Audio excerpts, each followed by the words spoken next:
오늘 읽어드릴 작품은 정희현 작가의 위험한 독신녀입니다. 이 작품의 저자 정희현 작가는 2002년 문학과 사회 신인문학상에 단편소설 낭만과 사랑과 사회가 당선되면서 등단했습니다. 대표작은 장편소설 달콤한 나의 도시와 단편소설 삼풍백화점 등이 있습니다. 작가는 현대적 감수성을 글에 잘 녹인다는 호평을 받고 있는데요. 정희현의 글은 문학적 엄숙주의를 버리고 가볍고 불온한 상상력을 기반으로 한 톡톡 튀는 문체가 특징이다. 그렇다고 해서 내용이 가벼운 것도 아니며 신세대의 로맨스나 사회적 역할에 대한 통찰력으로 예리하게 주제를 파고든다는 평을 듣는 작가입니다. 대중성도 어느 정도 있기 때문에 첫 장편소설 달콤한 나의 도시는 SBS에서 최강희, 지현우 주연의 드라마로 만들어지기도 했다죠. 자, 그럼 오늘의 작품은 어떨지 궁금한데요. 위험한 독신녀, 이제 시작하겠습니다. 끝까지 함께 해주세요.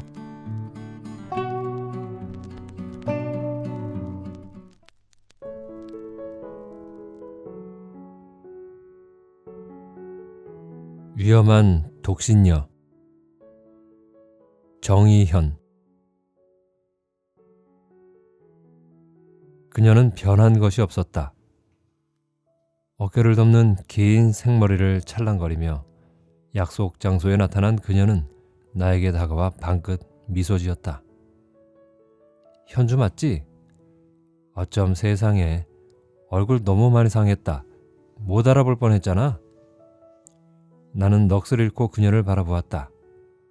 품이 헐렁한 청재킷과 청치마, 드라이어로 한껏 세운 뒤 헤어스프레이를 뿌려 닭벼슬처럼 빳빳하게 고정시킨 앞머리, 발목까지 올라오는 흰색 캔버스 천의 농구화까지. 양채리는 우리가 마지막으로 만났던 1989년의 모습 그대로 내 앞에 나타났다. 그녀에게서 전화가 걸려온 것은 며칠 전 저녁 무렵이었다. 처음에 나는 그녀의 목소리를 알아듣지 못했다. 당연한 일이었다. 대학을 졸업한 지 15년째였다.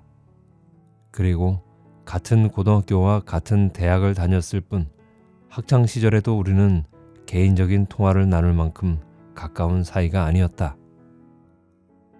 섭섭하네. 정말 내 목소리 모르겠어? 끝이 길게 늘어지는 말투에서 어리광이 잔뜩 배어났다. 퇴근길이 지하철 2호선 안이었다. 중년 사내 하나가 등 뒤에 바싹 붙어선 채로 신문을 펼쳐 읽고 있었다. 나는 무례한 사람들을 좋아하지 않았다. 새로 산 트렌치코트의 옷깃을 단정히 여미면서 핸드폰에 대고 속삭이듯 말했다. 미안합니다. 전화가 잘 안 들리네요. 나중에 다시 걸어주시겠어요? 어머, 여보세요. 현주야. 이현주. 전화를 끊으려는 찰나 저쪽에서 다급하게 내 이름을 불렀다. 나 채린이야. 좀 이따 다시 걸게. 꼭 받아줘야 해. 잠시 멍해졌다. 채린이라면 그 양채린밖에 나는 다른 누구도 알지 못했다. 지하철역에서 아파트 단지 입구까지는 긴 산책로로 이어져 있었다.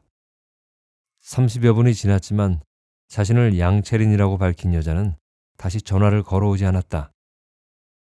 좀 망설이다가 나는 핸드폰의 통화 버튼을 눌렀다. 신호음이 한번 울리자마자 누군가 전화를 받았다. 네, 여보세요? 나보다 한 옥타브는 높은 여중생 같은 목소리였다. 나라는 것을 확인하자 그녀는 끼야! 호들갑스러운 탄성을 뱉어냈다. 어머, 현주야. 채린이 여기 있는 걸 어떻게 알았어? 스스로를 채린이라고 칭하는 유아스러운 말버릇이라니. 송화기 너머의 여자는 양채린이 분명했다. 네가 좀 전에 나한테 걸었었잖아. 그 전화번호가 휴대폰에 찍혀 있으니까. 어머, 웬일이니? 그런 게 다 있어? 역시 우리나라가 최고야. 귀국하니까 다들 전화기 하나씩 들고 다니는 것도 정말 신기하던데.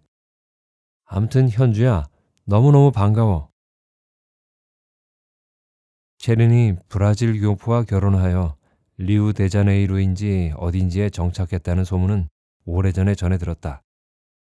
그녀에 대한 풍문이 대개 그렇듯 발원지가 어디인지는 정확하지 않았지만 어쨌든 10여 년 전부터 한국에 머물고 있지 않았던 것만은 확실했다. 한국에 있었다면 그동안 누구의 눈에도 띄지 않고 이렇게 조용히 숨어 있을 수는 없었을 것이다. 양채리는 그런 존재였다. 그래, 반갑다. 너 이민 갔다는 얘긴 들었어. 한국엔 꽤 오랜만에 나온 거지? 아니야. 또 소문이 이상하게 났나 보네. 채린이 그냥 잠깐 갔다 온 거야. 한 1년? 거기 나 아니면 죽는다는 남자가 하나 있었거든. 불쌍해서 웬만하면 잘해볼까 했는데 근데 좀 겪어보니까 이건 정말 아닌 거야. 채린이랑 너무너무 안 맞더라고. 그래서 그냥 나와버렸지 뭐. 묻지 않아도 제잘제잘 작은 새처럼 쥐저기는 그 버릇도 여전했다. 채린이 밝히는 자신의 근황은 내가 주워들었던 소식과는 많이 달랐다. 아마 한국에 들어오게 된 구구한 사연을 설명하고 싶지 않은 모양이었다. 하긴 원래 복잡한 것이라면 질색하는 아이였다.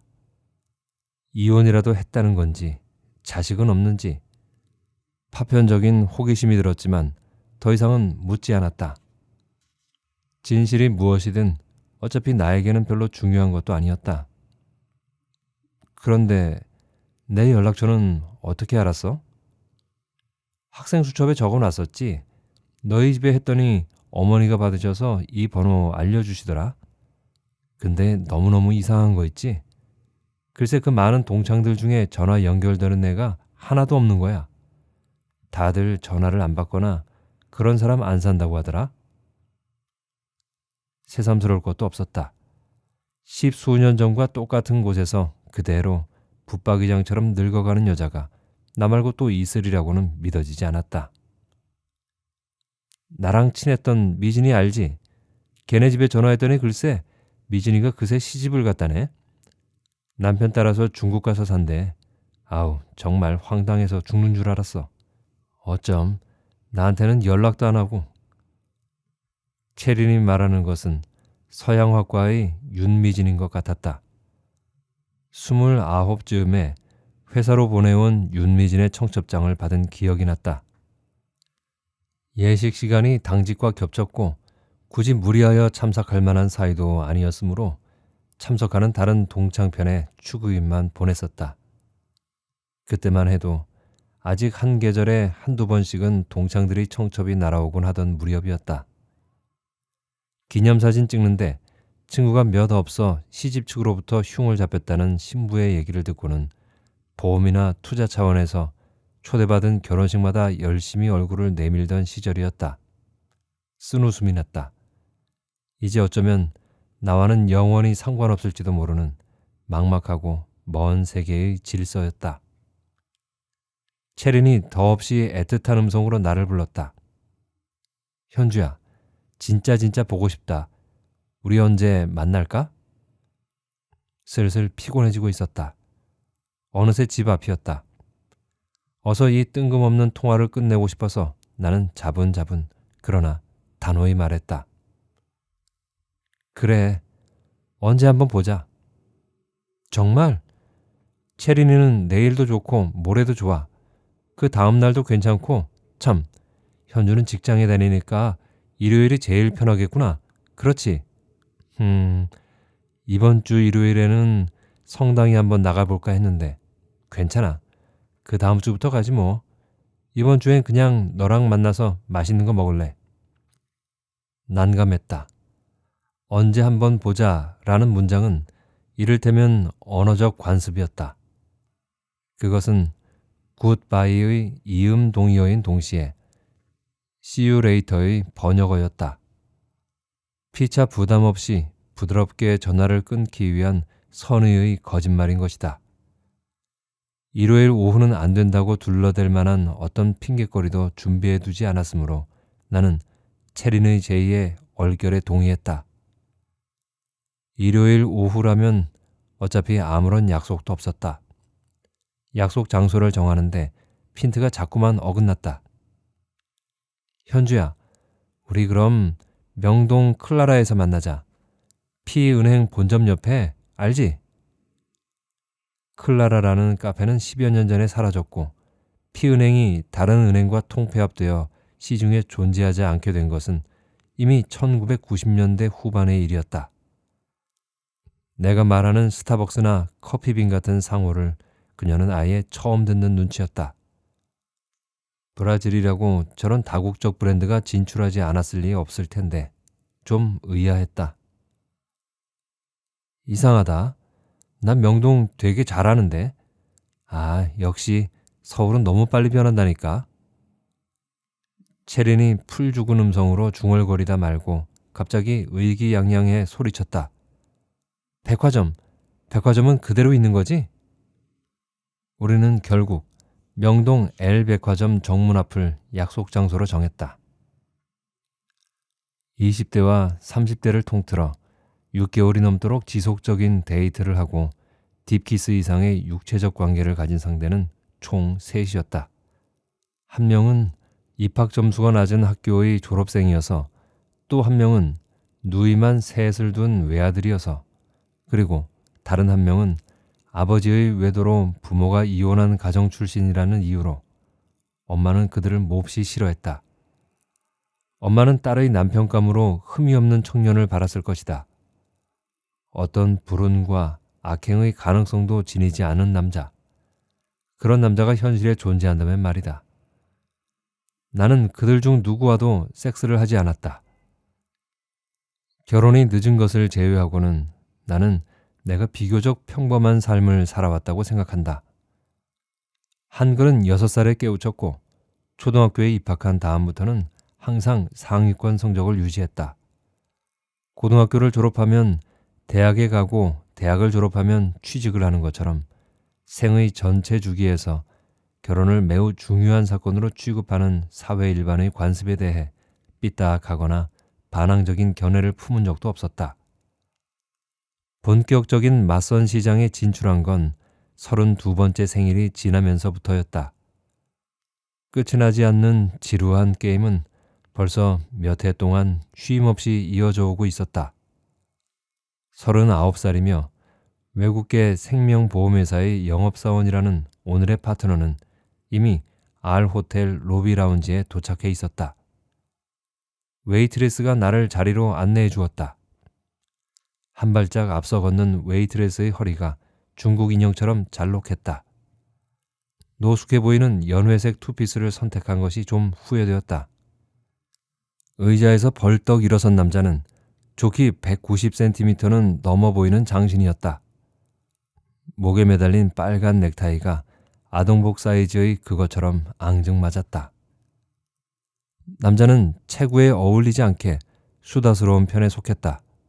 자신의 회사 생활과 최근에 관람한 액션 영화, 좋아하는 술안주 취향에 이르기까지 화제를 종횡무진 가로지르며 끊임없이 떠들어댔다. 가벼운 고갯짓과 사려 깊은 미소로 대응하면서 나는 앞자리의 남자를 찬찬히 관찰했다. 1.5초의 첫인상으로 가부를 판단하는 것은 지극히 위험한 일이라고 엄마는 누누이 강조하곤 했다. 어묵꼬치처럼 매듭 없이 긴 손가락, 깨알같은 블랙 헤드로 뒤덮인 콧잔 등 크게 웃을 때마다 보였다 안 보였다 하는 황금 재질의 어금니, 그래도 쌍꺼풀이 없는 큰 눈은 제법 어글어글하고 둥근 턱선이 선량한 느낌을 주는 얼굴이었다.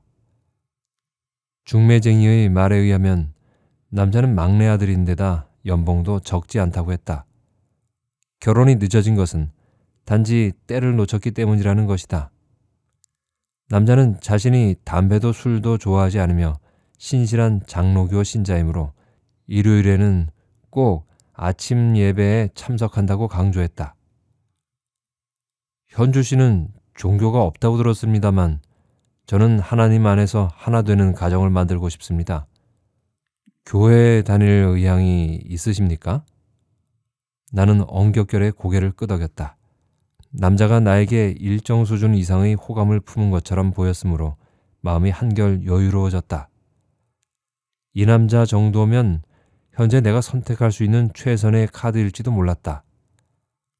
저희들끼리 있을 때면 저 나이에 멀쩡한 총각이 가당키나 하냐고 수군거릴 게 틀림없는 기혼녀 친구들이 내가 불과 1살 연상의 미혼남과 결혼한다는 소식을 전하면 어떤 반응을 보일 것인지 궁금했다. 그러나 헤어질 때 남자는 애프터에 대한 언지를 하지 않았다. 처음 만나서는 함께 밥을 먹는 게 아니라더군요.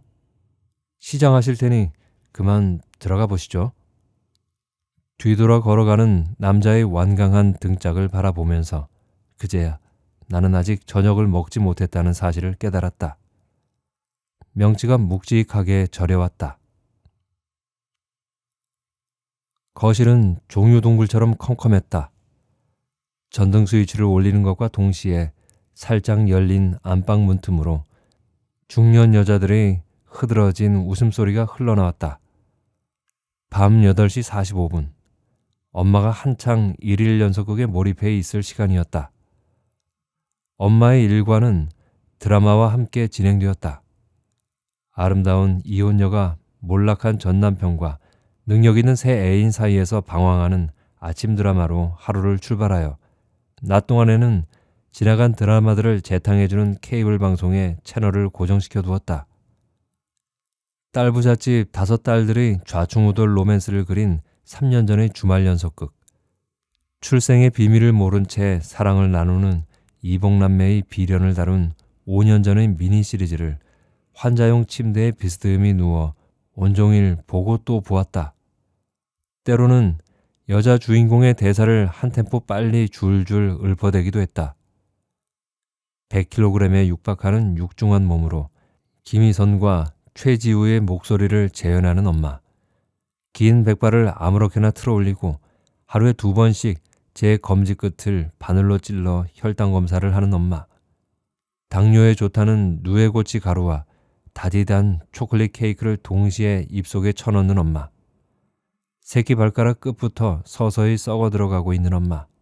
나는 그 여자가 끔찍하게 지겨웠다. 식탁의 냄비 안에는 도가니탕으로 추정되는 희뿌연 뼈국물이 담겨져 있었다. 한 숟갈 떠먹어 보았다. 차가운 국물에서는 누리고 비린 맛이 났다. 가스레인지에 불을 켜고 냄비를 데웠다.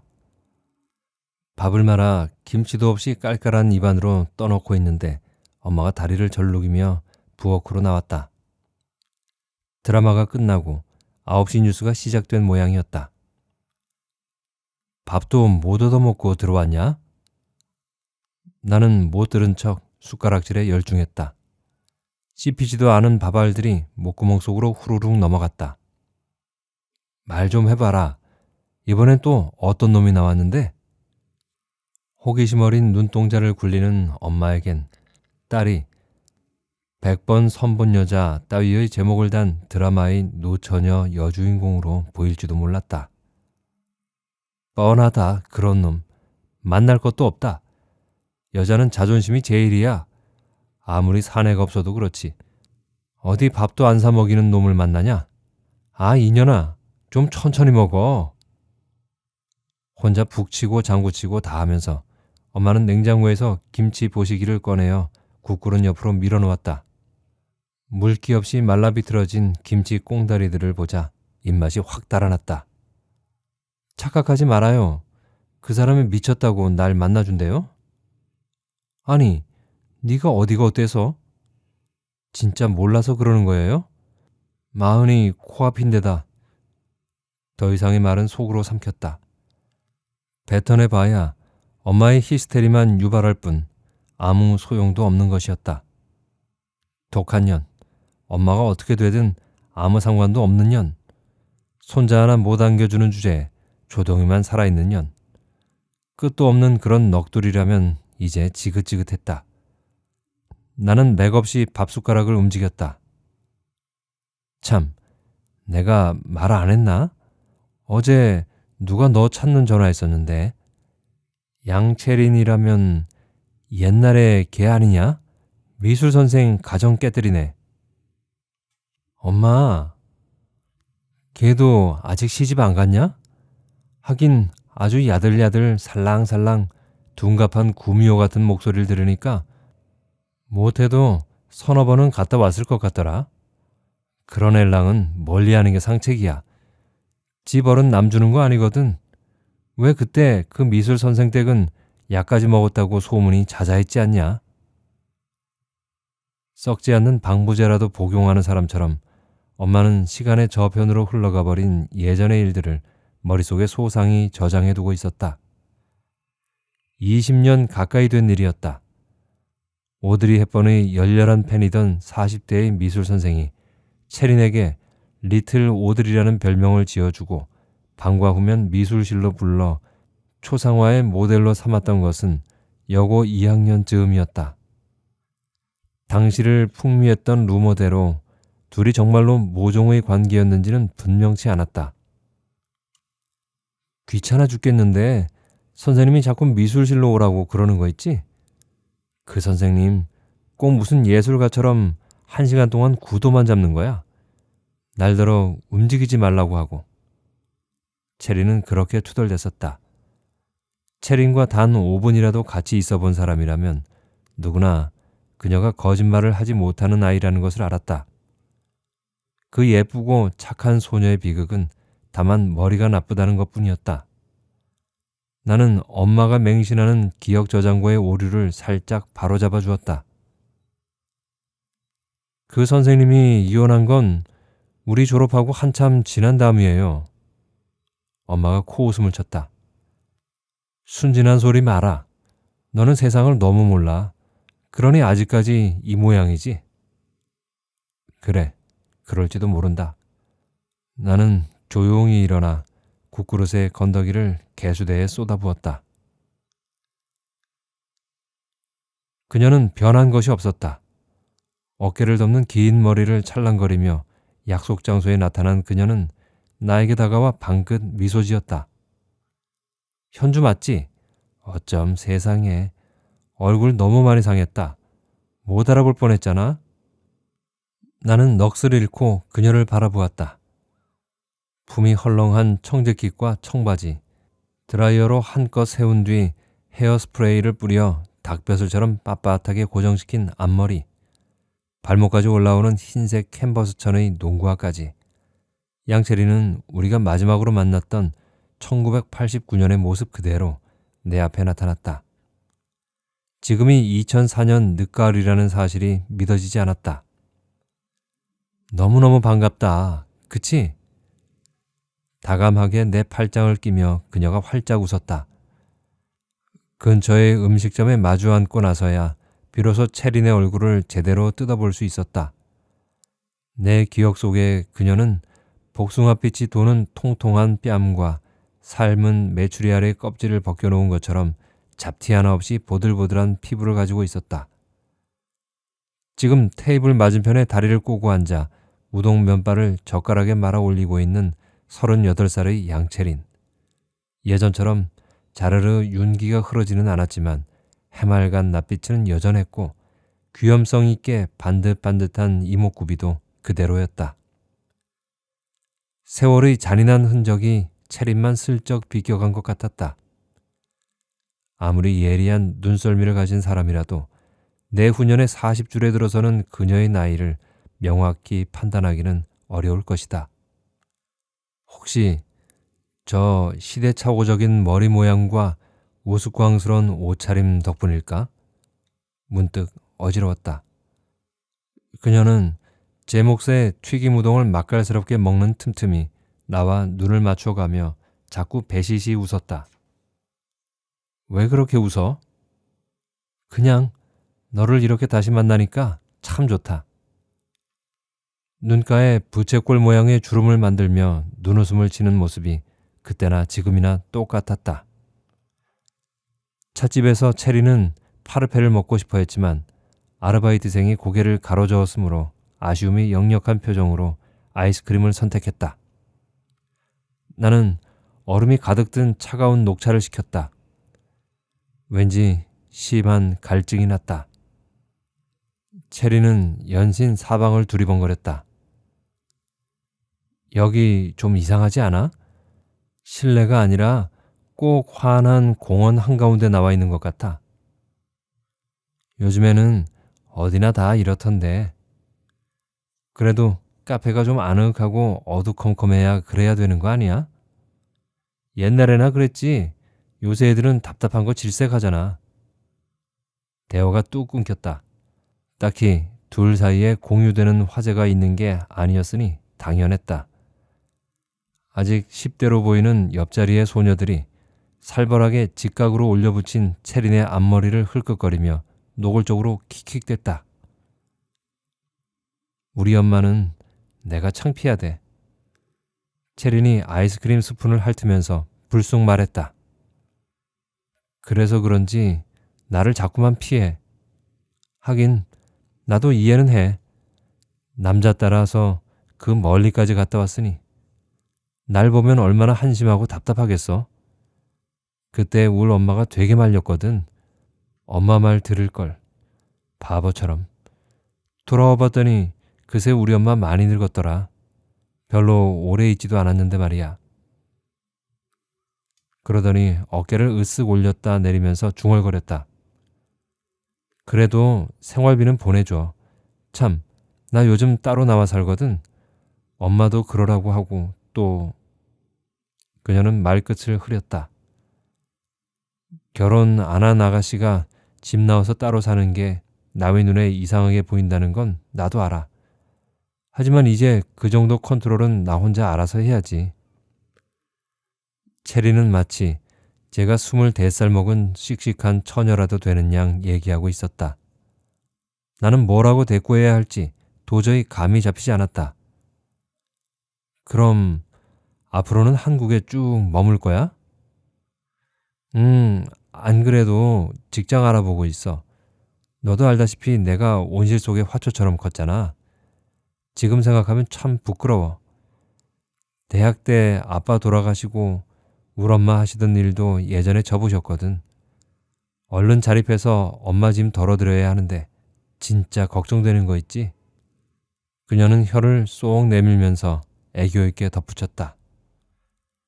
솔직히 대학원 가볼까도 했는데 너도 알다시피 내가 공부 쪽에는 영 젬병이잖아.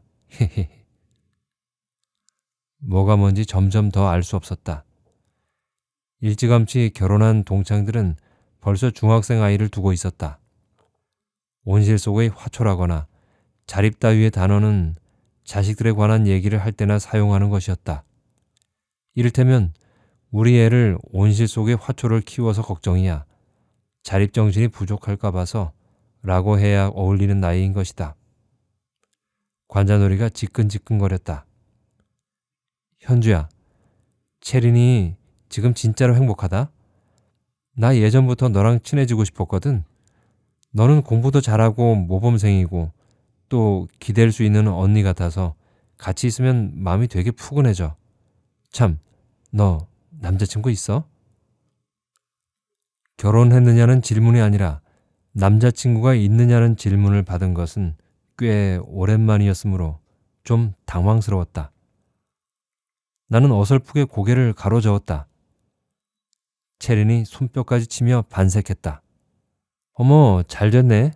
내 남자친구한테 너 소개팅 시켜주라고 할게. 나 요즘 사귀는 사람 되게 멋지다. 히히. 천진난만하게 입술을 움직거리는 체린과 헤어져 집에 돌아오는데 어릴 적 놀이공원 유령의 집에서 친구 손을 뿌리치고 도망쳐 나왔을 때처럼 뒤통수가 영 찜찜했다. 고1과 고2 때 같은 반이었고 같은 대학에 진학해서도 동문회 등을 통해 꾸준히 만나기는 했으나 나는 한 번도 체린을 친한 친구라고 생각해 본 적이 없었다.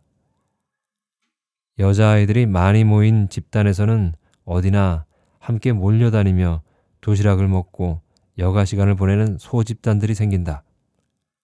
하지만 내가 아는 한 양채린은 여고 3년 내내 어떤 소그룹에도 속하지 않았다.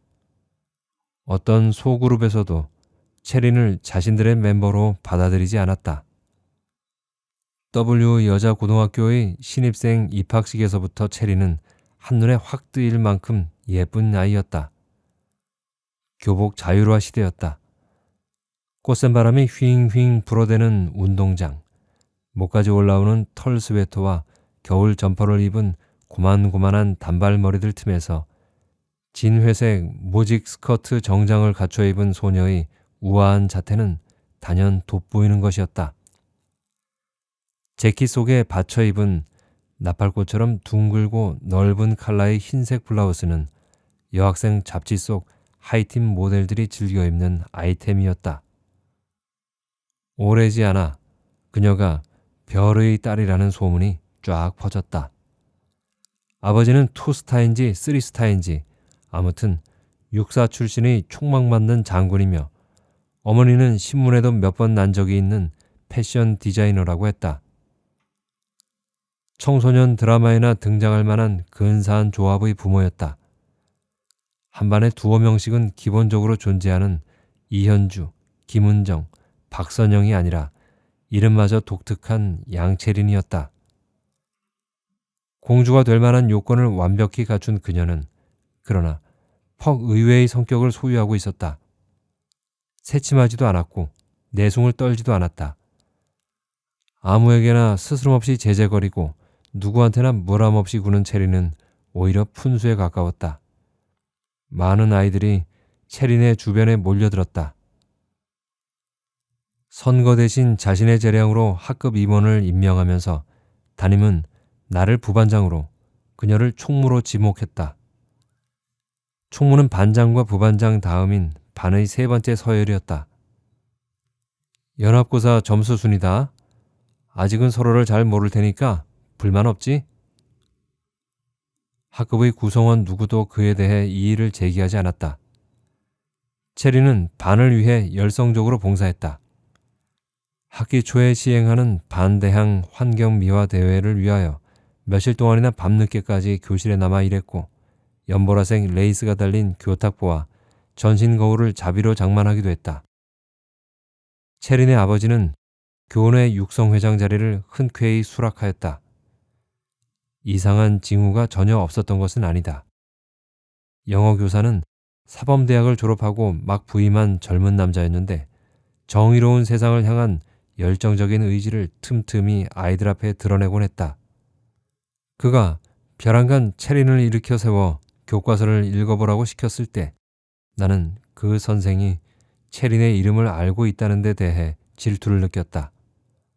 어렵지 않은 문장이었다. 중학교 2학년 수준이면 유창하게 발음할 수 있는 영어 문장을 더듬더듬 제대로 읽어내지 못하는 체린을 보면서 교실 안에는 잔잔한 파문이 일었다. 그만, 됐다. 양채린, 다음엔 예습 좀 해와라. 그런데 너 오늘 아침에 학교까지 어떻게 왔지? 영어 선생의 느닷없는 질문에 체리는 대답을 하지 못하고 자동 인형처럼 눈만 깜빡깜빡거렸다. 그가 한 말은 딱 한마디였다. 학생이면 학생답게 버스를 타고 다녀야지. 체린이 검은 세단의 뒷자리에 앉아 등교하는 광경을 목격한 사람이 나뿐만은 아닌 모양이었다. 체린의 얼굴이 석류처럼 붉게 변했으나 그 아이는 울음을 터뜨리거나 적의를 표현하는 대신 온순하고 고분고분한 음성으로 네 라고 대답했다. 그것이 체린이었다. 체린과 관련된 본격적인 소문은 2학기가 시작되고 얼마 후 교실 뒤쪽에서부터 은밀하게 퍼지기 시작했다. 담임의 책상을 청소하던 한 아이가 1학기 기말고사에 학급 등수가 적힌 교사용 성적표를 몰래 훔쳐보았다고 했다. 입학 때부터 1, 2등을 다투었던 반장과 내가 나란히 1, 2등을 나누어 가졌고 그리고 3등은 양채린이 아닌 다른 아이라고 했다. 채린의 이름은 10등 안에도 들어있지 않았다. 그것만이 아니었다. 학급 정원 62명 중에 양채리는 62등이라고 했다. 그렇게 잘난 척하더니 결국 이런 거였어? 우리 반 1등부터 꼴등까지 한 줄로 세우면 양채린 뒤에는 대걸레랑 주전자밖에 없겠네. 채린의 별명은 졸지에 대걸레가 되었다. 그 별명은 그 후로도 줄곧 채린의 뒤를 따라다녔다. 오랫동안 그것은 공공연하게 중의적 의미로 사용되었다. 그날의 맞선 남이 연락을 해올 줄은 미처 몰랐다. 가진 것 중에서 가장 높은 하이힐을 신고 나가는데도 내 키는 남자의 어깨에 겨우 닿을락 말락했다. 남자는 본격적인 탐색 모드를 가동하기 시작한 눈치였다. 호러머니가 계시다고 들었는데 건강하신가요? 혈당이 좀 높으세요. 그래요? 당뇨는 유전이 아니던가요? 저희 집엔 그런 사람이 한 명도 없어서 말입니다. 그럼 생활은 전적으로 현주씨 월급으로 하는 건가요? 전부는 아니에요. 아버지가 남기신 작은 건물에서 월세가 들어와요. 어머니가 공무원으로 퇴직하셨기 때문에 연금도 나오고요. 오호, 그럼 저축액이 상당하시겠군요. 나중에 어머니가 돌아가신 뒤에 그 연금은 자식에게 승계되는 건가요? 끝이 두려워지는 문답이었다. 그러나 결혼 경력이 없는 39살의 총각이 흔한 것은 아니었다. 현실을 냉정히 받아들여야 한다는 것을 나는 이미 알고 있었기 때문에 그렇게 괴롭지는 않았다. 체리는 수시로 전화를 걸어왔다. 현주야, 뭐해? 지금 좀 바쁜데. 어머나 미안해. 이따가 다시 할게. 황급히 물러갔다가도 두어 시간만 지나면 언제 그랬냐는 듯 또 전화를 했다. 스토커가 따로 없었다. 통화가 되지 않으면 휴대전화 사서함에 음성 메시지를 남겨놓았다. 여보세요? 이거 녹음되는 건가? 현주야, 우리 언제 볼까? 나는 내일 모레 글피 다 좋은데. 현주야, 네가 회사 일이 많이 바쁘면 채린이가 회사 앞으로 놀러 갈까? 정말로 채린은 회사 앞으로 나를 찾아왔다. 공교롭게도 키다리 남자와의 데이트가 있는 날이었다. 이번에는 헤어스프레이를 덜 뿌렸는지 앞머리가 좀 죽어 있었다. 어쨌든 보기에 한결 나았다. 어깨에 패드가 들어간 큼지막한 연노란색 재킷은 어디서 많이 본 듯한 옷이었다. 어쩌지? 오늘은 다른 약속이 있어서 가봐야 하는데. 아니야, 괜찮아. 괜히 귀찮게 해서 미안해. 나는 그냥 너 보고 싶어서 그래서 한번 와본 거야. 같이 갈래? 힘없이 돌아서는 채린을 왜 다시 불러 세웠는지 나도 모르겠다. 뒤돌아 걸어가는 그녀의 조봇한 어깨에서 치명적인 것을 잃어버린 어린 동물의 위태로움을 느꼈다는 것 말고는. 남자는 별로 싫어하는 기색이 아니었다. 친구 사이인데 많이 다르시네요. 라고 코멘트했을 뿐 나와 채린의 관계에 대해 꼬치꼬치 캐묻지도 않았다. 그가 화장실에 간 사이 채린이 내 귀에 대고 속삭였다. 현주야, 너 진짜 저 아저씨랑 사귀는 건 아니지? 대답 대신 나는 맥주를 들이켰다. 채린과 같이 있으면 이상하게 목이 바짝바짝 탔다. 솔직히 나도 옛날에 이런 연애 해봤거든. 그런데 나중에 여자만 너무 힘들게 돼. 이번에는 제법 걱정 어린 말투였다. 도통 무슨 소리를 하는지 알 수가 없었다. 채린을 이리 데려온 데 대해 이미 스멀스멀 후회의 감정이 밀려오는 중이었다. 막상 남자가 자리에 돌아오자 채린은 제가 언제 그런 내색을 했냐는 듯 여성스럽고 살갑게 굴었다. 오징어도 먹기 좋게 찢어놓고 낙지 소면의 사리도 젓가락을 들고 직접 비볐다. 남자가 재미없는 농담을 할 때마다 한 손을 입에 대고 과장되게 즐거워하는 체린의 태도에는 수줍음과 아양이 묘하게 뒤섞여 있었는데 의도적인 것이라기보다는 자연스레 몸에 밴 자세 같았다. 생각보다 체리는 술이 세고 남자는 약했다. 맥주 두어 잔에 벌겋게 취기가 오른 남자는 했던 말을 두어 번씩 되풀이했다. 뭔가 불안하다고 느낀 순간 내 전화기가 요란하게 진동했다. 어디냐? 엄마가 다짜고짜 소리를 질렀다. 나는 수화음의 볼륨을 최소한으로 줄이고 자리에서 일어섰다. 잠깐만요. 나를 쳐다보지 않고 남자는 혀가 꼬이는 바람으로 보험 사기의 비하인드 스토리를 떠들어대었다.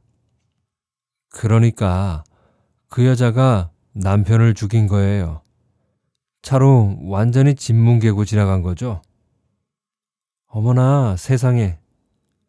체린이 양손으로 얼굴을 가리고 놀라는 신용을 했다. 떨떠름한 기분을 가누지 못하면서 나는 전화기를 들고 밖으로 나왔다. 무슨 일이에요? 왜 아직 안 들어오냐? 오늘 늦을 거예요. 약속이 있단 말이에요. 선 보는 날도 아닌데 무슨 약속이 있어? 누구 만나는데?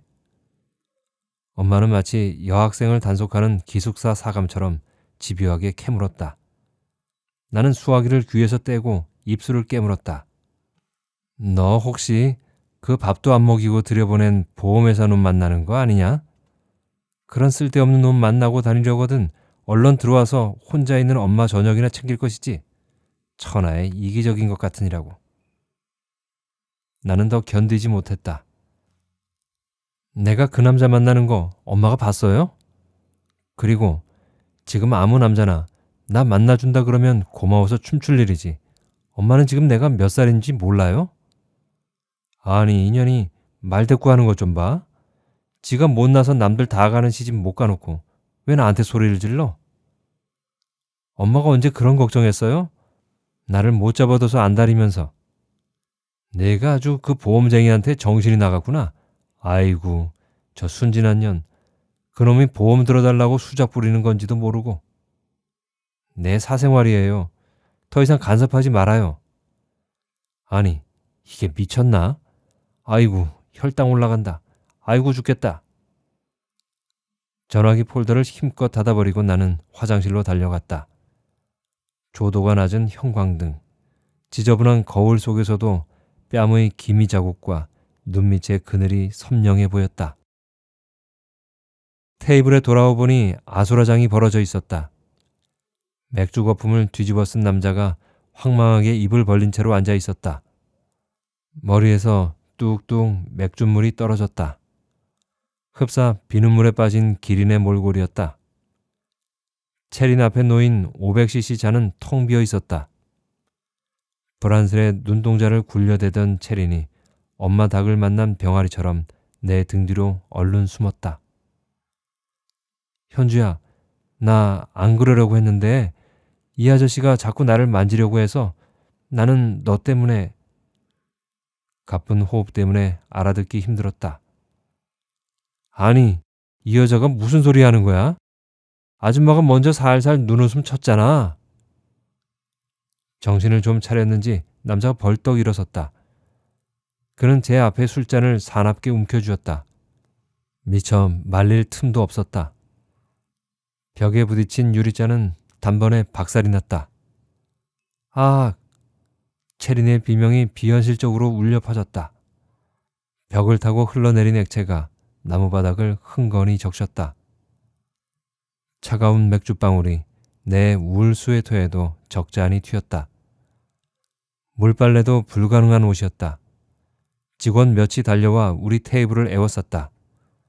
그중 가장 체격이 큰 남자 직원을 향해 나는 또박또박 부탁했다. 죄송하지만 경찰을 불러주시겠어요? 이것들이 아주 쌍으로 미쳤군. 남자가 재수 온 붙었다는 표정으로 쌩하니 도망가 버린 다음에도 오래도록 체리는 내 어깨에 이마를 묻고 있었다.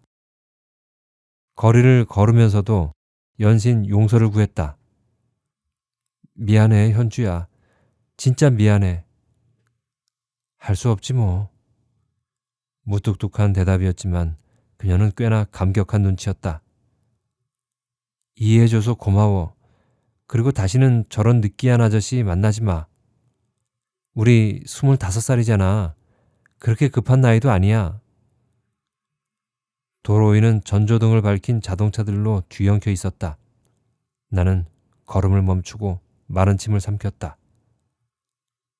방금 뭐라고 했어? 우리가 몇 살이라고? 25살. 뭐가 잘못되었느냐는 시선으로 그녀가 나를 바라보았다. 티 하나 없이 무구한 눈망울이었다. 그럼 올해가 몇 년도야? 1991년이잖아. 세상에서 제일 쉬운 대답을 했다는 듯 체린이 아무렇지도 않게 씩 웃었다. 대학 졸업 앨범은 뽀얀 먼지를 뒤집어 쓴 채 책꽂이에 아무렇게나 꽂혀 있었다. 체리는 도예과 졸업생이었다. 입학 점수의 커트라인이 서울 시내에서 5손가락 안에 드는 사립대학에 체린도 함께 합격했다는 사실을 알았을 때 나는 할 말을 잃었었다. 학교 이사장과 먼 친척이라는 둥, 스쿨버스를 몇 대 새로 뽑아주었다는 둥, 그 아이의 부정 입학을 확신하는 소문이 여고 동창생들 사이에 들끓었다.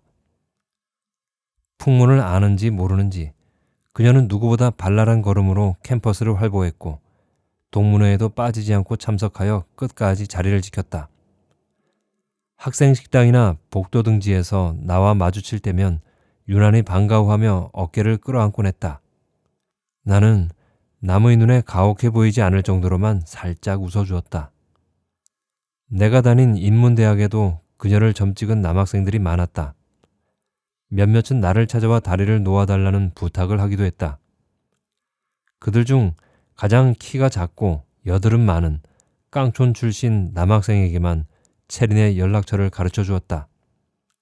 예상과 달리 데이트에 성공했는지 그는 고맙다며 내게 자판기 커피 한 잔을 뽑아주었다.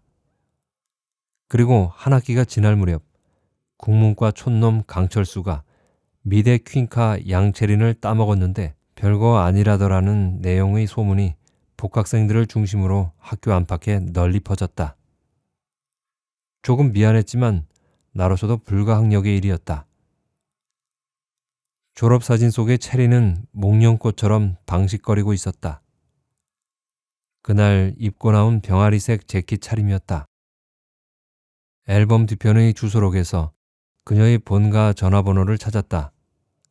번호를 눌러야 하는지 말아야 하는지 나는 선뜻 결정을 내릴 수 없었다. 남의 일에 어느 정도까지 개입하는 것이 옳은가?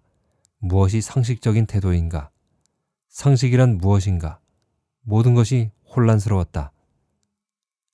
전화를 받은 젊은 여자는 놀라는 기미가 역력했다. 수학이 넘어 아기가 칭얼대는 소리가 들렸다. 여자는 언니가 이곳에 살지 않는다고 말했다. 알고 있어요. 하지만 걱정이 되어서요. 그러니까 체린이가 좀 아픈 것 같아서요.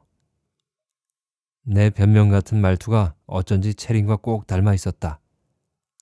나는 혀로 윗입술을 축였다. 체린의 여동생은 크게 한번 숨을 들이마셨다. 그리고 담담하게 말했다. 언니에 관해서라면 자세한 건 저도 잘 몰라요. 영국 귀국한 건 맞아요. 그곳에는 아마 다시 가지 않을 거예요. 거기서 무슨 일이 있었는지 모르지만 아무튼 그 시간들이 통째로 사라진 것처럼 굴어요. 하지만 뭐 저러다 금방 멀쩡해지겠죠. 저 혹시 병원에라도 가봐야 하는 것 아닌가요? 나는 용기를 짜내어 말해보았다. 잠시 침묵이 흘렀다. 사실 우리 언니가 남한테 피해를 주는 건 아니잖아요. 일상생활을 못하는 것도 아니고요. 그리고 지금은 경황이 없어요. 엄마도 아프시고 저도 산후조리를 하는 중이거든요. 언니랑 동창이라면 더 잘 아시겠지만 체린 언니가 워낙에 별로 또릿또릿한 사람은 못 되잖아요. 그녀의 여동생은 리우데자네이루에 체린의 딸이 있다고 했다. 10살이라고 했다. 낡은 국산 지프의 조수석 창밖으로 체린이 커다랗게 손을 흔들었다. 현주야, 얼른 타. 차의 뒷좌석은 싸구려 휴지 상자, 꼬질꼬질 때가 탄 레이스 쿠션, 먹다 버린 음료수 캔 같은 잡동사니들로 가득했다. 나는 그 틈새에 엉거주춤 엉덩이를 걸친 채로 운전석의 남사와 어색한 인사를 나누었다. 처음 뵙겠습니다. 서진호라고 합니다. 주황색의 감도는 반투명 선글라스를 쓴 남자는 살쾡이처럼 하관이 빨았다. 한눈에도 건실해 보이는 인상은 아니었다. 현주야, 운명이라는 건 원래 따로 정해져 있나 봐. 과거의 소공녀답게 품위 있는 칼질로 스테이크를 썰면서 체리는 서진호와의 첫 만남을 상기했다. 운명의 그날, 독립적인 여성으로 거듭나기 위해 무엇보다 전공을 살린 일자리를 구하는 게 급선무라는 결론을 내린 체리는 자필 이력서와 자기소개서를 각각 15부씩 작성하여 택시를 타고 무작정 화랑의 거리 인사동으로 갔다고 한다. 인사동 역시 자신이 서울을 떠나 있던 1년 사이에 크게 변화된 모습이었는데 골목골목 화랑의 숫자가 늘어난 것은 틀림없었으므로 예상보다 쉽게 직장을 구할 수 있겠다는 희망이 움텄다고 한다. 하지만 부푼 기대와 달리 문을 열고 들어간 갤러리마다 오너의 얼굴은 하나도 구경하지 못했고 안내 데스크에 앉은 직원들은 그녀가 쭈뼛대며 내미는 서류 봉투를 보고 당황하는 안색을 감추지 않았다. 그냥 가려다가 이번이 마지막으로 생각하고 한 군데 더 들어갔어. 거기서 오빠를 만난 거야. 나한테 의자를 권하고 커피를 줬지. 절친한 선배가 운영하는 갤러리예요. 공교롭게도 그 시간에 제가 잠깐 대신 봐주고 있었죠. 아마도 우리 체린과 인연이 닿으려고 그랬나 봐요. 남자가 꽤나 자연스러운 동작으로 그녀의 목덜미를 쓰다듬었다. 내가 묻지도 않았는데 그는 자신이 곧 화랑 오픈을 앞두고 있다고 강조했다. 지금 한국의 미술품 매매 시스템은 상상을 초월할 정도로 후진적이에요. 재능 있는 젊은 예술가들이 다른 고민 없이 마음껏 재능을 펼칠 수 있도록 대안 공간을 만들 예정이에요. 특별히 일반인들을 주주로 참여시켜서 말이지요. 일반인들이라는 단어에 유달리 힘이 들어갔다. 너무 열정적이어서 불안한 남자. 서진호는 새로 벌일 화랑 사업에 대한 얘기만 주구장창 늘어놓았다. 나는 어떤 태도로 남자를 대해야 하는지 알 수 없었다. 이력서와 자기소개서까지 읽었다면 체린의 저 괴이적은 정신상태에 대해 모를 리 없을 터였다. 미친 여자에게 순수한 목적으로 접근하는 남자가 과연 존재할 것인가? 실례지만 몇 년생이세요? 서진호는 나의 시선을 피하지 않았다. 오렌지빛 안경 너머 가느다란 눈 속에 스친 곤혹을 숨기려 애쓰지도 않았다. 그는 천천히 대답했다. 우리나라 나이로 32살입니다. 체린이 화장실에 간 사이 나는 단도직입적으로 물었다. 왜죠? 무슨 말씀입니까? 저 아이의 상태를 모른다고 할 셈인가요? 서진호가 포크와 나이프를 접시 위에 내려놓았다. 두 손을 냅킨으로 닦은 다음 깍지 끼어 테이블 위에 올려놓았다. 거칠고 야무진 손등이었다. 그 얘기라면 알고 있습니다. 하지만 그게 어쨌다는 거죠? 그녀는 환자예요. 올바른 판단을 내릴 수 없는 이런 상황은 공정하지 않아요. 매사를 그런 식으로 생각합니까? 우리는 사랑하는 사이입니다. 제3자가 간섭할 수 없는 우리만의 방식이 있는 겁니다. 나는 고기 대신 실수로 혀끝을 씹었다. 아야! 비명을 지르는 대신 핏빛 와인을 들이켰다. 귀엽고 아름다운 여자입니다. 내가 돌봐주고 싶어요. 진심입니다. 잊었다는 듯 남자가 나직하게 덧붙였다. 저 사람이 어떤 세계에 살고 있건 행복하면 되는 거 아닙니까? 어떤 인간도 결국 자기가 믿는 대로 살아갈 뿐이니까. 그때 체린이 방글방글 웃으며 돌아왔다. 서진호가 그녀의 잘록한 허리를 팔로 감싸 안고는 보란듯이 꾹꾹 주무르기 시작했다. 아이 오빠 왜 그래요? 현주가 보잖아. 체린이 아기 고양이처럼 소리내어 웃었다. 스테이크 3인분과 포도주 값은 그녀가 현금으로 계산했다. 계산대 앞에서 남자가 잠시 주춤거리는 사이 그녀가 얼른 제 지갑을 꺼냈다. 나는 슬며시 고개를 돌렸다. 모든 것이 자명했다. 다음 날부터 나는 핸드폰으로 걸려오는 체린의 전화를 피했다. 처음에는 하루에 한 통씩 부재중 전화를 남기던 그녀는 열흘이 넘도록 나와 통화가 되지 않자 30분 간격으로 전화를 걸어왔다. 끈기 하나는 세계 챔피언급이었다. 여러 차례 음성 메시지를 남기기도 했다. 무슨 일 생긴 건 아니지? 혹시 나쁜 일 있는 건 아니지? 체린이가 기다릴게. 나 사실 너한테 할 말도 있어. 전화 꼭 해줘야 해. 나는 아예 휴대전화기의 전화를 꺼버렸다. 언니한테 내색을 하지 말아달라는 체린 여동생의 부탁 때문은 아니었다. 그녀를 당장 격리와 구금이 필요한 중증 정신병자라고 생각해서 그런 것도 아니었다. 내후년이면 40이었다. 나는 나를 감당하기에도 벅찼다. 그녀는 나에게 그저 수많은 동창생들 중 하나일 뿐이었다.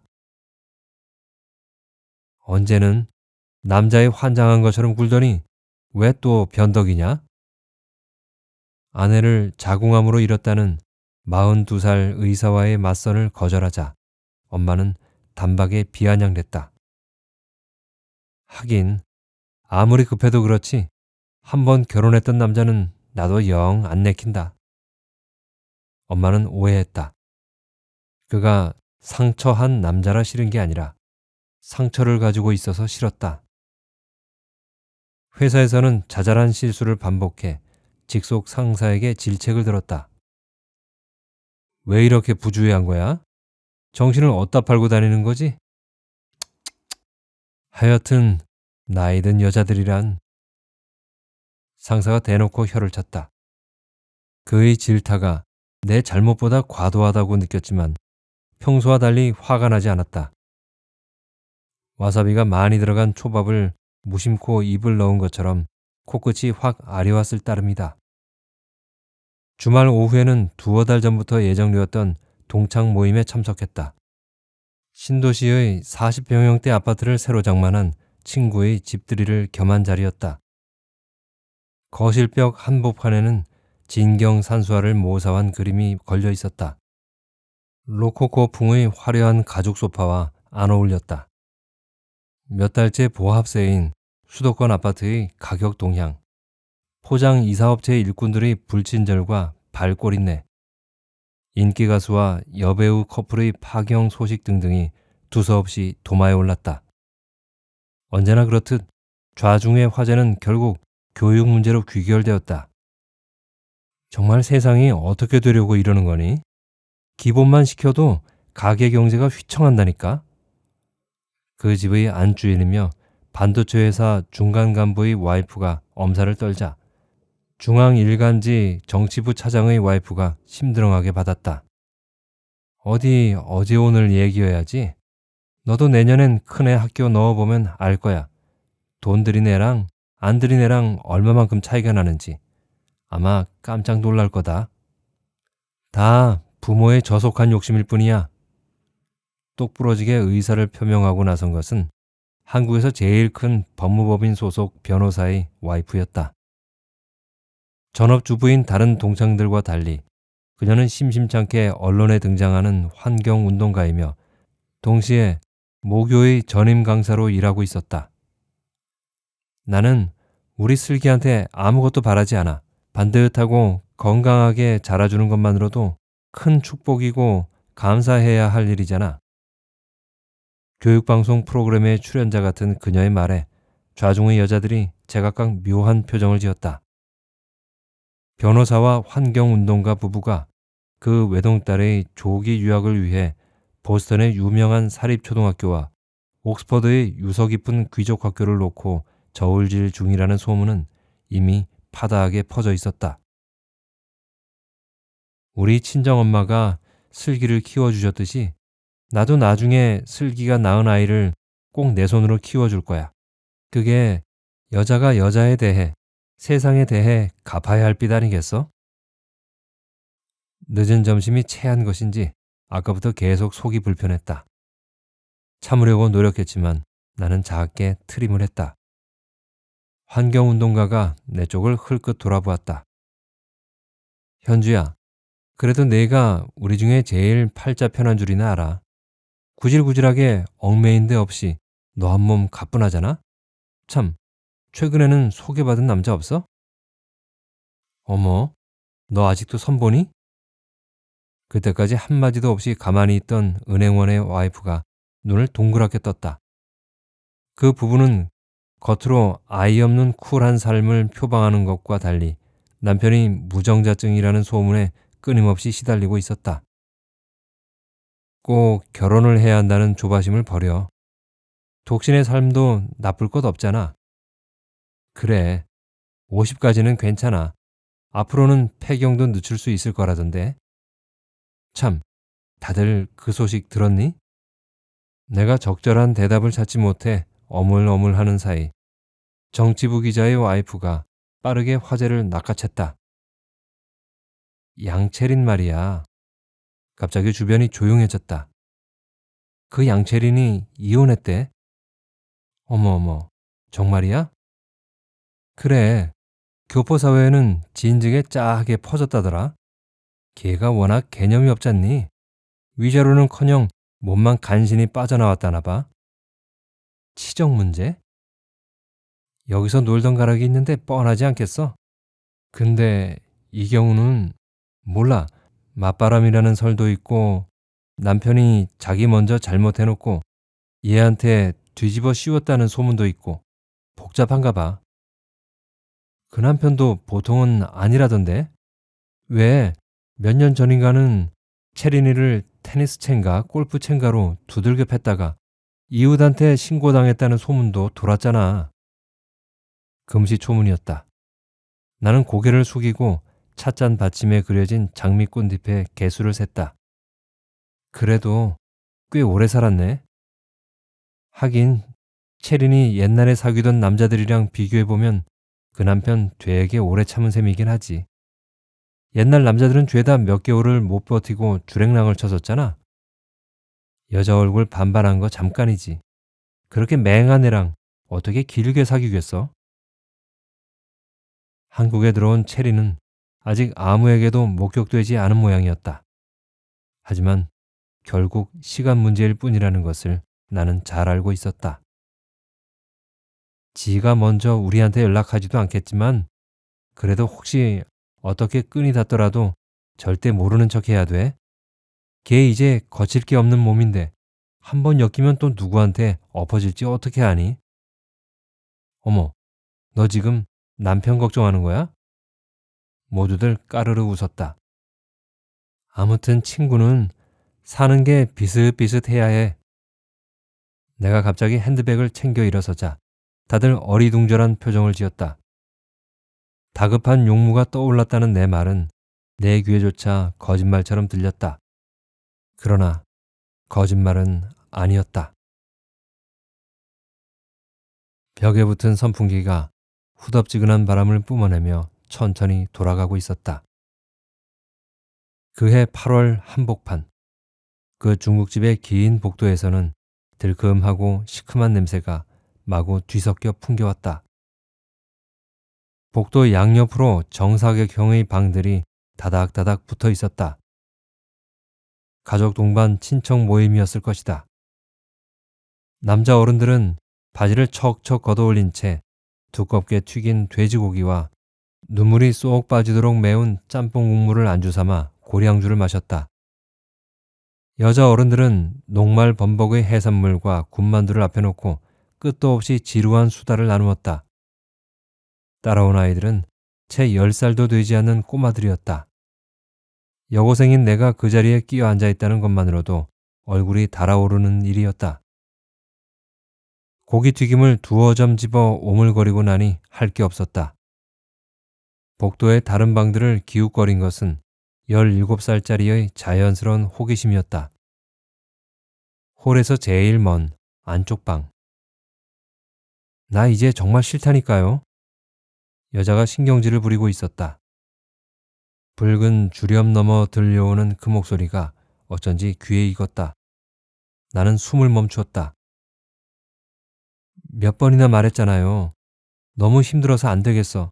공부도 해야 하고. 구슬발 사이로 체린의 옆모습이 보였다. 민소매 블라우스 아래로 드러난 어깨가 동그랗고 하얗다. 옆자리의 남자는 나무 탁자에 얼굴을 처박고 있었다. 우는 모양이었다. 먹다 놓은 요리 그릇 위에 파리가 앵 날아와 앉는 것까지 나는 놓치지 않고 보았다. 이윽고 남자가 고개를 들었다. 내가 더 잘할게. 제발 헤어지자는 말만 하지 마. 그는 영어 선생이었다. 언젠가 수업 시간에 체린에게 면박을 준 적이 있는 그 젊은 영어 교사의 눈에 눈물이 그렁그렁했다. 그가 체린의 맨 어깨에 얼굴을 묻었다. 한숨을 내쉬면서 체린은 손을 올려 선생의 등을 토닥였다. 하나로 묶은 체린의 머리칼이 천천히 흔들렸다. 부정에는 어떤 식으로든 응징이 따르게 마련이다. 그녀가 62명 중에 62등이라는 것은 내가 말하지 않았어도 언제든 알려질 비밀이었다. 그 소문이 산불처럼 번지는 데 대해 나는 별다른 죄책감을 느끼지 않았다. 그러나 그녀에게 대걸레라는 별명을 붙인 것은 내가 아니었다. 나는 그저 체린의 뒤에 대걸레와 주전자밖에 없잖아 라고 커다랗게 말했을 따름이다. 그 말 속에 들어있던 악의를 부인하지는 않겠다. 다만 단정하고 규범적인 소녀라면 누구나 그녀에 대해 그만큼의 악의는 품고 있었을 것이다. 존재 자체만으로도 타인의 심기를 건드리는 인간은 어디에나 있다. 체린에게 어디서부터 사과해야 할지 막막했다. 그녀는 집에 있었다. 그녀답지 않게 물기가 쭉 빠진 빳빳한 목소리로 전화를 받았다. 순간 가슴이 덜컥 내려앉았다. 혹시 그녀가 정상으로 돌아온 것일까? 꿈에서 깨어난 것일까? 나는 아랫입술을 잘근거렸다. 현주야, 나 그 사람과 헤어졌어. 그래서 너한테 전화 많이 했었는데 내 목소리 듣고 싶어서, 울고 싶어서. 더 이상의 말은 묻지 않았다. 혹시 남자가 투자라는 명목으로 돈을 빌려가지 않았느냐는 따위의 질문도 하지 않았다. 괜찮은 거야? 괜찮지 않으면 어쩌겠어? 그녀가 야무지게 반문했다. 돌이킬 수 없을 때 후회하는 것보다는 낫잖아. 한참 동안 우리는 아무 말도 하지 않았다. 그래, 우리는 아직 25살이니까. 내 음성이 너무 작아서 수화기 너머의 그녀에게까지 들렸는지는 잘 모르겠다. 롤빗으로 앞머리를 둥글게 말고 그 위에 헤어드라이어를 가져다 댄다. 뜨거운 열이 이마 위로 쏟아진다. 높이 세워진 머리칼을 손가락으로 살살 빗어넘기면서 헤어스프레이를 힘껏 뿌린다. 옷장에 걸린 옷들 중에서 어깨에 사각의 커다란 패드가 들어간 구형 재킷과 항아리 모양의 모직 스커트를 어렵게 찾아낸다. 1990년 2월 대학 졸업을 기념하여 구입한 정장이다. 재킷 소매에서 희미하게 좀약 냄새가 난다. 나는 거울을 보지는 않는다. 엄마는 텔레비전 앞에서 꾸벅꾸벅 졸고 있다. 조선시대 궁녀로 분장한 젊은 여배우가 화면 속에서 희고 가지런한 치아를 드러내며 웃고 있다. 자다 깬 엄마가 내 모습을 보고 손등으로 눈을 비빈다. 너 그 꼴을 하고 나가게? 대답 대신 나는 조금 웃어 보인다. 내 미소가 딱딱하게 보이지는 않았으면 좋겠다. 유행을 무시하며 살 수는 없을 줄 알았다. 지금은 그렇게 생각하지 않는다. 삶은 유행보다 더디게 지나간다. 체린과 나는 얼마나 더 이곳을 견딜 수 있을까? 하지만 위험하지 않은 길은 어디에도 없을 것이다. 이제 나는 그녀에게 간다.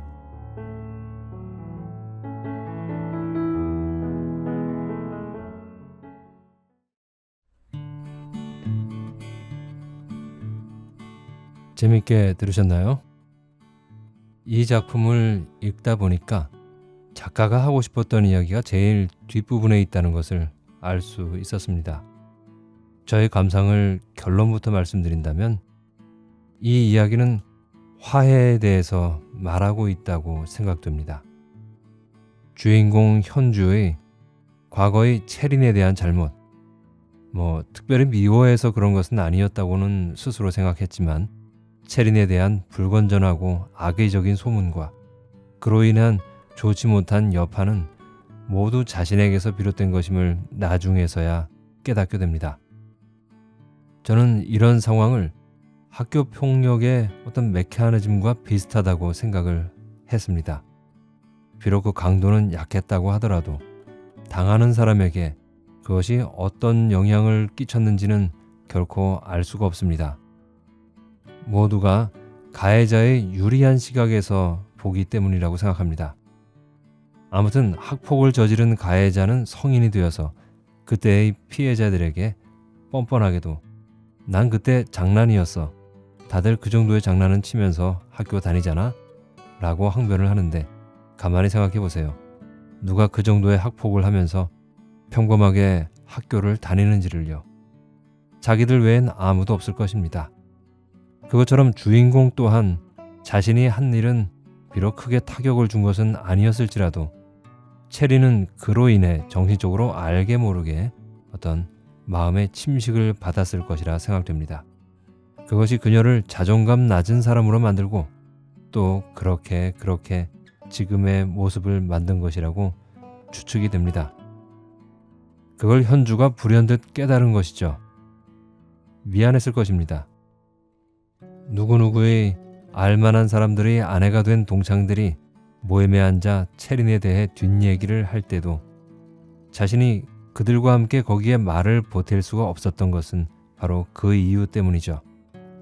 미안하니까요. 이제서야 그때의 잘못이 떠올랐으니까요. 그래서 현주는 체린을 만나러 갑니다. 아직도 25살에 머물러 있는 체린에게 주인공 현주는 그때의 모습을 하고서 화해를 하러 갑니다. 마지막 장면은 조금 코끝이 찡했지요. 처음엔 왜 그다지 친하지도 않았던 애가 10수년이 지난 어느 날 갑자기 나타나서 친한 척을 하나 싶어서 귀찮기도 하고 당황했겠지만 이젠 이해할 수가 있습니다. 왜 체린이가 다른 아이가 아닌 나를 찾아왔는지를.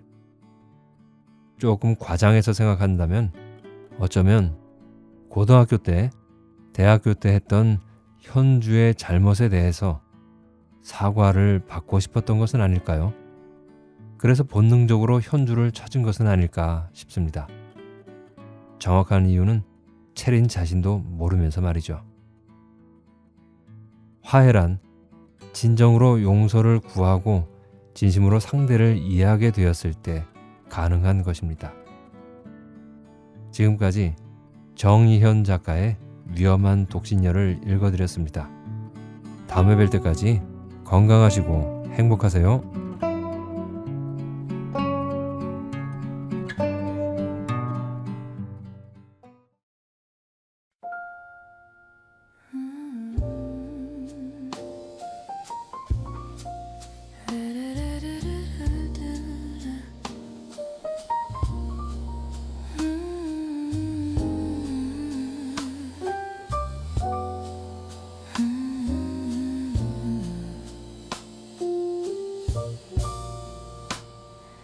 Like a star in the night sky, you shine so far away from me,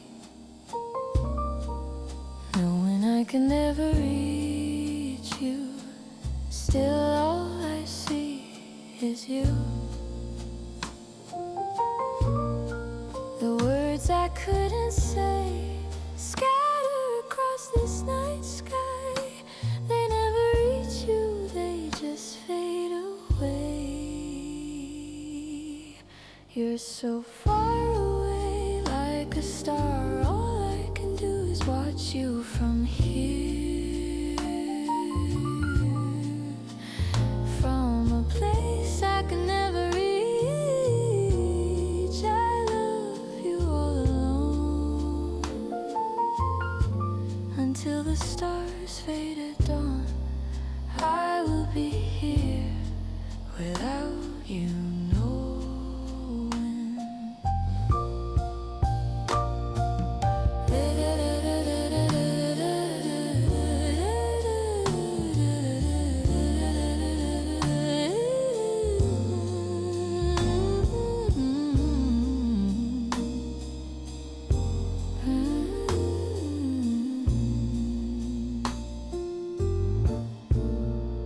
I hear your laughter in the crowd with someone who isn't me.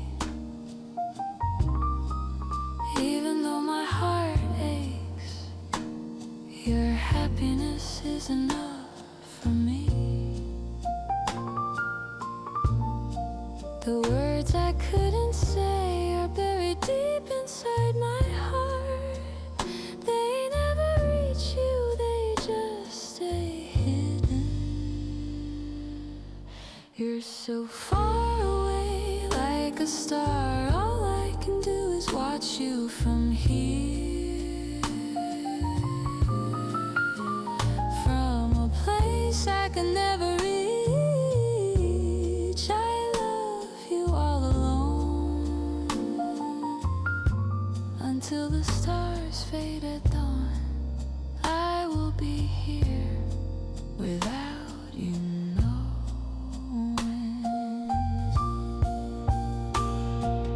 Even if it's an impossible dream, I'm okay with that, as long as you keep shining.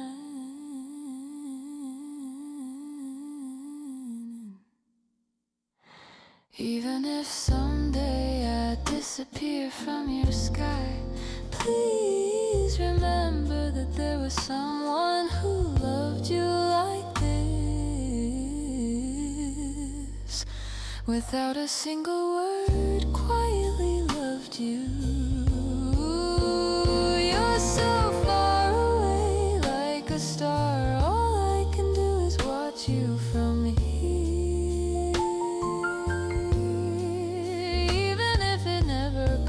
True, I won't regret it, because loving you is everything to me. Until the stars fade at dawn, I will be here for the rest of my life without you.